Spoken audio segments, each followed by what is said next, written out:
Salut! Je voulais profiter de cette balade.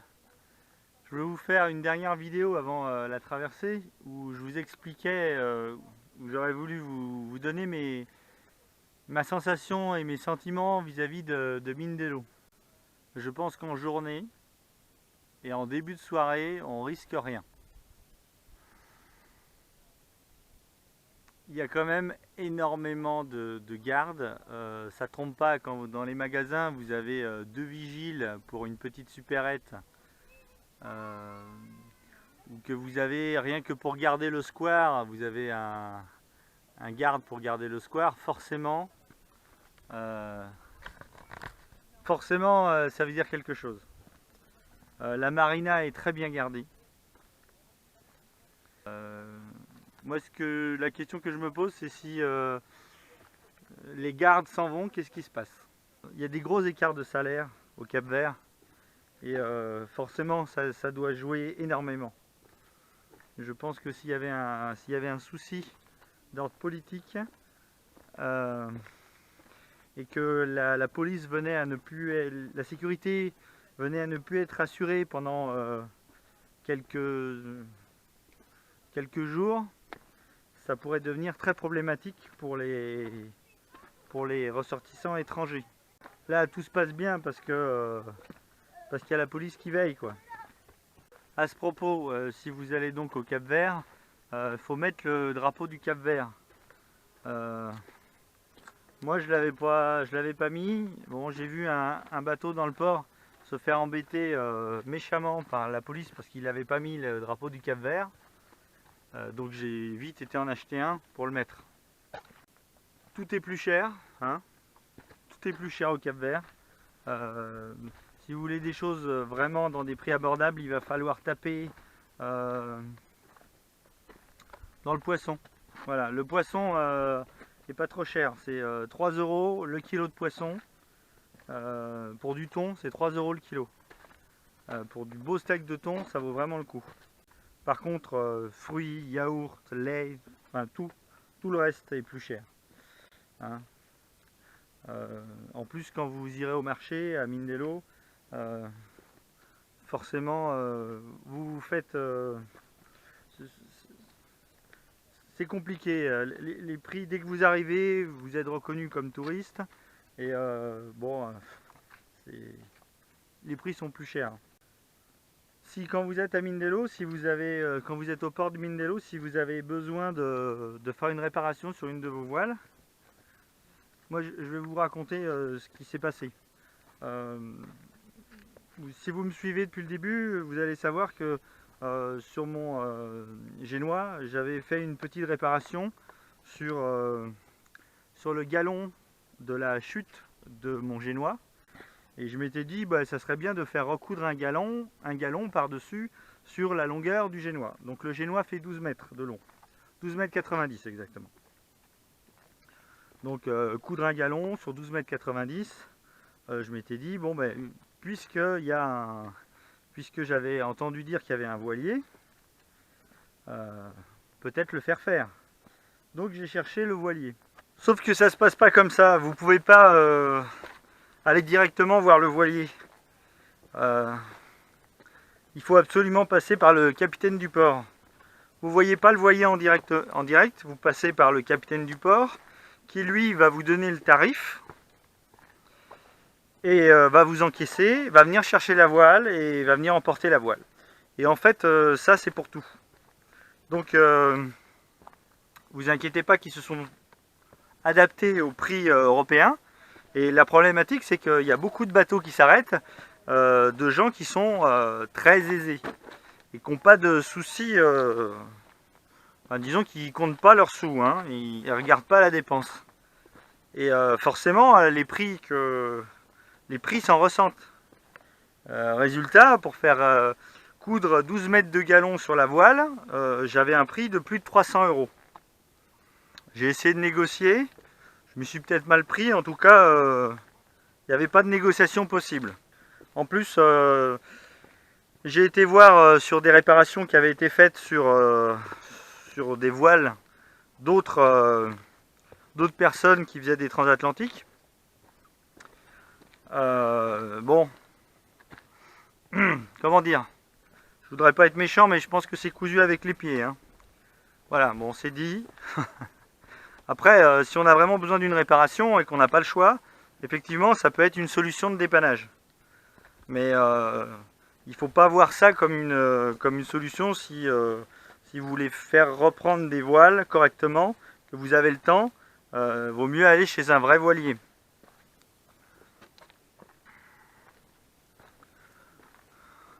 Donc résultat, j'ai pas fait recoudre le galon. De toute façon, ma réparation tient très bien. Et je trouverai bien un vrai voilier qui me fera un tarif correct pour recoudre 12 mètres de galon sur une chute de voile.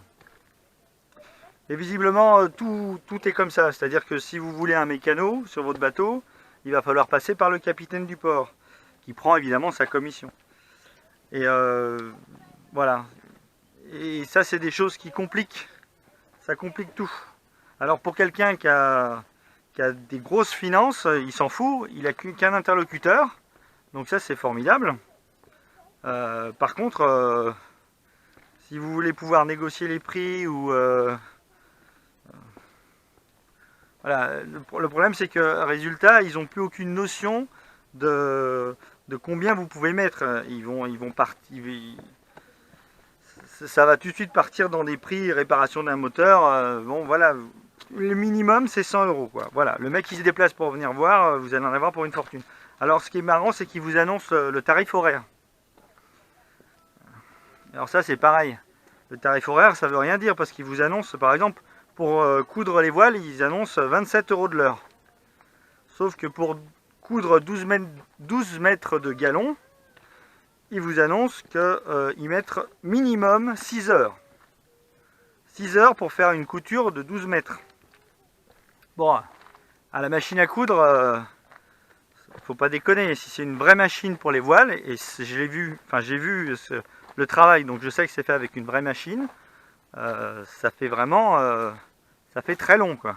Hein, le fait qu'il y ait des gros organismes comme l'Arc ou il y a une autre transat là qui part, c'est quand même des bateaux, on voit, c'est des gros bateaux, des gros katas, des gens qui ont les moyens, et forcément les prix s'en ressentent. Autre chose aussi, donc si vous vous arrêtez à Mindelo,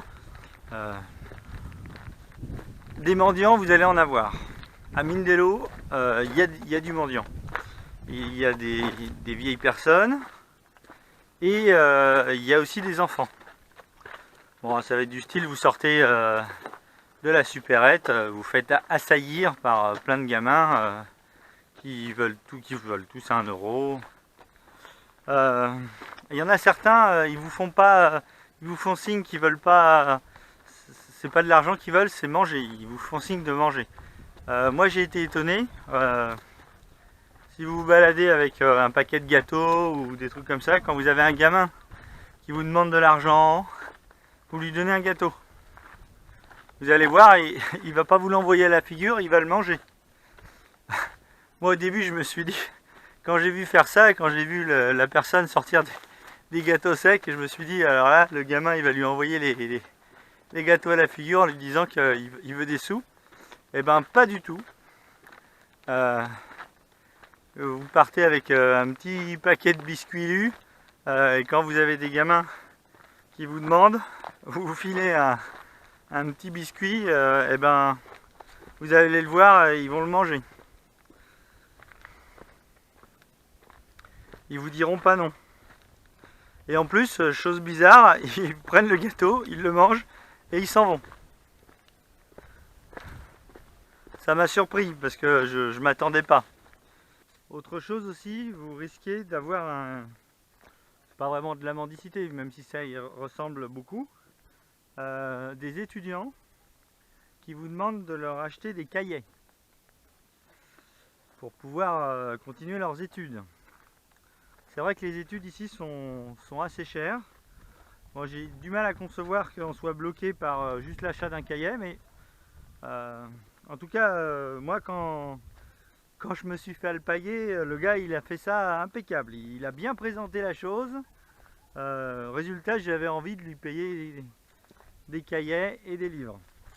Alors par contre, ce que j'ai fait moi, c'est que je l'ai obligé à écrire son nom et son prénom sur la couverture du cahier, de façon à ce qu'il ne puisse pas le revendre. Ah, pas le revendre en tout cas, pas le revendre à la boutique où il l'avait acheté. Après, au moins je me suis dit ça servira, même si c'est pour la petite sœur, le grand frère ou n'importe quoi, ça servira pour quelqu'un le cahier. Et sans déconner, la balade là, je sais pas si c'est d'être sur le bateau et de marcher beaucoup moins, mais je sens mes jambes. Alors c'est vrai que là ça fait 2 heures qu'on fait que de la descente. Bon, je préfère descendre que monter, mais ça fait quand même travailler les jambes parce que c'est hard, surtout que pendant tout le début j'avais la petite sur les épaules. Et vous imaginez pas là, j'ai les jambes qui sont au bord de la tétanie. Quand on est arrivé sur la plage de l'aéroport, je vous ai dit que le village me faisait penser à Bagdad. En fait, j'ai mis longtemps à comprendre. Ce qui se passe, c'est qu'il y a plein de maisons en construction ici. On a l'impression que ça a été bombardé et que c'est en reconstruction. C'était ça mon sentiment. J'avais l'impression que la ville avait été bombardée et que c'était en reconstruction. Alors que la ville au Cap-Vert, ça n'a jamais été bombardé. Hein. Mais en fait, vu qu'il y a plein de maisons qui sont pas finies, et ben voilà, c'était ça. Il n'y a pas la peinture en fait. Une info de dernière minute, j'ai trouvé du beurre. Alors le beurre, il se trouve dans ce magasin là. Hein, donc c'est ce truc là, et il se trouve sur la grande place. Il y a une grande place avec un marché moitié couvert, moitié découvert, avec des fringues, tout un tas de trucs. Il y a un supermarché et dedans il y a un tout petit rayon frais, vraiment tout petit, où il y a du beurre à 2,10 € la mode de beurre. Sinon j'en ai pas trouvé. Hein. C'est la dernière vidéo avant le départ de la Transat. Donc j'ai pris un peu d'avance. Si vous voyez cette vidéo, donc la question c'est soit je suis arrivé et j'ai réussi à télécharger d'autres vidéos et donc demain vous aurez d'autres vidéos, soit je suis toujours en mer, ou sinon je suis arrivé mais j'ai pas trouvé de possibilité de télécharger des vidéos, et donc c'était la dernière vidéo jusqu'à la prochaine. Donc peut-être qu'il faudra être patient. Ça voudra dire que j'aurais pas réussi à faire une vidéo par jour pendant 1 an. C'est pas mon but, hein. Moi je me suis pas fixé un objectif comme Fabien Olicard, pour ceux qui connaissent. Donc je vais pas forcément vous faire une vidéo tous les jours pendant 1 an. Bon, j'essaye de vous en faire une par jour. Là, donc on est sur le départ.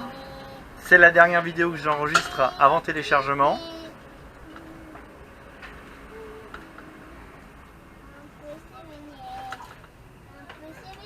Je pense qu'on est prêt. C'est notre première traversée de l'Atlantique. Hein. Moi, j'en ai jamais fait avant. Je pense qu'on a à peu près... j'espère avoir pensé à tout. Bon, déjà, depuis quelques mois là que je navigue, ça m'a permis de voir s'il y avait des manques. En principe, j'ai envie de dire ça doit le faire. On verra l'arrivée et je vous raconterai.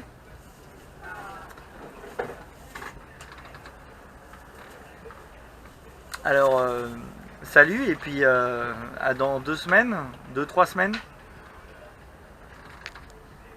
Ah oui, j'ai compté mettre à peu près, je pense que si tout va bien, on met 17 jours.